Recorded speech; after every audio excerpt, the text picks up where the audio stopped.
Is it Nelson Peltz? It is Nelson Peltz is on their board. He's attempting to get himself onto the Disney board as well. He's also on the board at Unilever. He's on the board at Wendy's, so he's well familiar with this kind of space. He has historically been on the board at as it was then, H.J. Heinz, so before the Kraft Heinz stuff, and at Mondelez. So he's also trying to get himself onto the board at Disney. And, well, there's sort of news on this. Steve, what's been happening, do you know? Yeah, basically that he's trying to do what every activist investor does, is push his way onto the board. He does this in a way, he's got a very set way of doing it. So he says to the board, I have a spreadsheet that shows you all of your dirty underwear. A presentation that shows all your dirty underwear. I won't show it to the public if you give me a seat on the board. And then invariably he's either given a seat or he's not given a seat. And if he's not given a seat, he puts the presentation public and tries to embarrass the company in that way. It's a strange tactic, really, for, going to a meeting with a bunch of people you've just threatened and potentially blackmailed in a legal-ish way. But I was interested to see the rebuff by Disney, a somewhat kind of non-professional response, or unprofessional response, I guess. It was lacking a bit of tact. They basically highlighted that Nelson's record in this sector is worse than poor, and they were not particularly happy with the way he's tried to go about his business. So he has released his presentation, and it's not really got much in it that you would that you would really want to jump out at. They basically said that they need to acquire Hulu, and he thinks that buying Fox was a very bad idea, and nickel and diming people at the park is essentially, and it's like none of these things are particularly new things. I mean, we spoke about these months ago when we talked about Chapek leaving. These are all things we covered then. So I didn't think this was a particularly, almost a non-story, Steve. What did you think?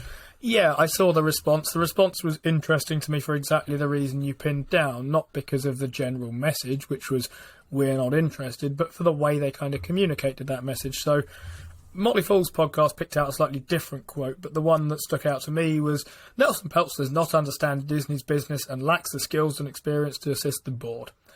I thought to myself at first, well, to an extent, what do you expect them to say? What do you think they're going to come along and say, oh, good, finally, someone who knows about DirecTV. We've been waiting for this for ages, not got a clue how we're meant to be doing that. That just looks like a massive sinkhole, but we're getting run over by Netflix. Good, someone is here to come and help us out. They were never going to say that. But equally, it didn't have to be the case that they quite attempted to undercut him in quite such an aggressive fashion. They pointed out he has a less than impressive track record when it comes to Madison Square Gardens, which is the kind of media company that he's been involved with. Peltz pointed out that Disney's shares have underperformed for the market for quite some time. There hasn't been a dividend. He's looking to get that back by, I think, 2025. So not looking amazing for Paul's prediction. I can't remember whether that was on air or off air that there'd be a Disney dividend this year. It's not looking particularly likely at the moment. One thing I did notice about Disney, though, is it's not so long ago they were dealing with some other activist investor action. They had Dan Loeb at Third Point making broadly the same points, that this acquisition of Fox has put a lot of debt on the balance sheet, and that they now have they're in a far worse financial position than they were. Debt at Disney is a thing that we've talked about before on this show. There's quite a bit of it. We're not too worried about it overall, though. It doesn't look like it's going to be a serious issue going forwards. But Peltz is concerned it could well be a big headwind. In response to the point that he has no track record in large cap media companies, he says it's a consumer company, and he does have a good track record in consumer companies. There might be some truth to that, but I wonder whether Disney are just getting fed up with seeing activist after activist, because they, as it were, paid off Dan Loeb by allowing someone a seat on the board there, Carolyn Everson, who was a Third Point person. So you sort of think that, look, if every time an activist shows up they get a seat on the board, they're going to start forming a queue, and Disney's going to need another turnstile for that as well.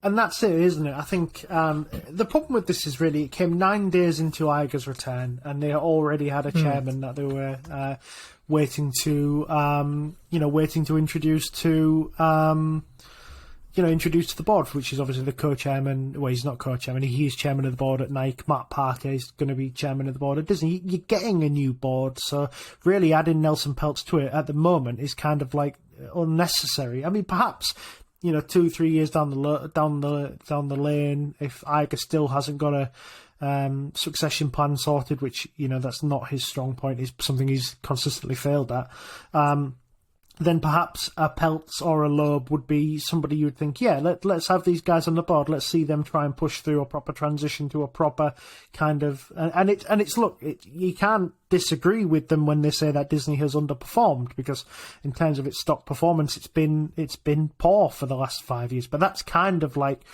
what I see as them kind of, we're consolidating together to roar off with Disney here. My issues with them is that I think they've rushed into streaming.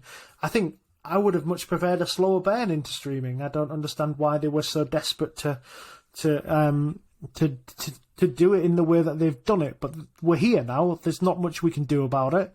It would be nice to see them, start to grow all areas of the business, get all the parks open. That'll be a big catalyst for him, which was one of the responses to him. He's saying it's hard to judge us on parks when they've been closed, which is one of the reasons we thought Chapek was perhaps a little bit could be a little bit unhappy with being told his parks were a failure. But I just didn't. I thought this was a big a story that was blown way out of proportions. This is somebody trying to buy a seat with not enough money, threatening the board with a very small stake, and I just thought this was too early in Iger's tenure. I don't think anybody would have got onto the board. I don't think it's Nelson Peltz. I think it would have just been anybody.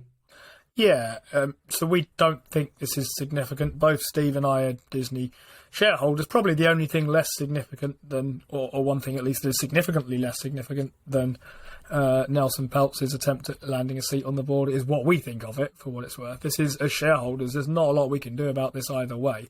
It's going the way it's going, and we either have to live with it or sell our way out of it, basically, or buy our way into it further if we like it a lot. I guess I'm feeling sort of sympathetic here. I think Disney... and who cares what I think in the grand scheme of things, this may or may not affect anything, but they feel like they are attempting to put in moves to do the sorts of things that Peltz wants. They have a new board, as you pointed out. They've got their CEO back from... This story began in November 21st. So around the time that this was kind of being formulated, it would have been Bob Chapek in charge at Disney. So they've got, on the face of it, a new CEO, a new board. They've announced cost-cutting measures, which again just means job losses. It feels to me like if I were an activist investor wondering about this, and maybe this is why I'm not an activist investor, I'd like to see this given a bit of time to work, first of all, and then see if it's not going to. I mean, it might be the timing just didn't line up for Peltz in the way that it was looking like it might do. But it does feel to me like this is perhaps a little bit... like they're doing stuff anyway, and might give them a chance to see how that pans out before we start firing the activist gun everywhere. Well, we've talked about this before. You can have a silent activist investor who all of a sudden turns into a loud one, and that's kind of what I would have said would have been a better plan for Nelson Peltz. But